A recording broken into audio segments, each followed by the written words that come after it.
আপনি দেখেছেন আজ পর্যন্ত কোন হুজুরের বাড়িতে মিলাদ হয়? কারণ ও জানে যে ও ছাতা দিয়ে কোনো লাভ নেই, ও বেকার ওদের খাওয়াবো কোন কারণে। হ্যাঁ, আপনি মিলাদ না দিয়ে বেকার ওই টাকাগুলো দিয়ে যদি কোরআন শরীফ কিনে 10টা মানুষকে বলেন পড়েন, তারা কোরআন পড়লে ওই সওয়াবগুলো হয়তো পেতে পারে। কথা বুঝতেছে? কেউ লেখাপড়া করতে পারছে না, তারা 2000 টাকা দিয়ে বলেন যে এই যে বই কিনে নাও। কেউ মেয়ে দিতে পারে, বিয়ে দিতে পারে না, তারা 5000 টাকা দিয়ে বলেন যে একটা জিনিস কিনে নাও, এইটাই লাভ হবে। আপনি আন্দাজে 50,000 টাকা খরচ করেছেন, ওটা পানিতে ফেলা ছাড়া কিচ্ছু না।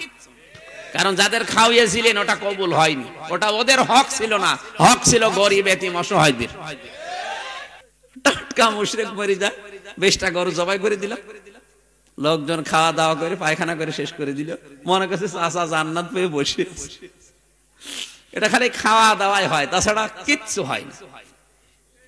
আর একটা বিষয় হচ্ছে, মানুষ মারা গেলে তার জন্য যা করা হয় সেটা আরবি নাম হচ্ছে সাদাকা। তার নাম কি? মৃত মানুষের জন্য যা করা হয় তার নাম কি? আরো জোরে, জোর হলো না, আর একবার বলেন। সাদকার মাল খাওয়া জায়েজ আছে শুধু এতিম মিসকিন গরিব অসহায় এদের জন্য। এই মাসলাকে আমি বানালাম, বলেন না কেন? তাহলে সাদকার মাল খাবে তারা যারা এতিম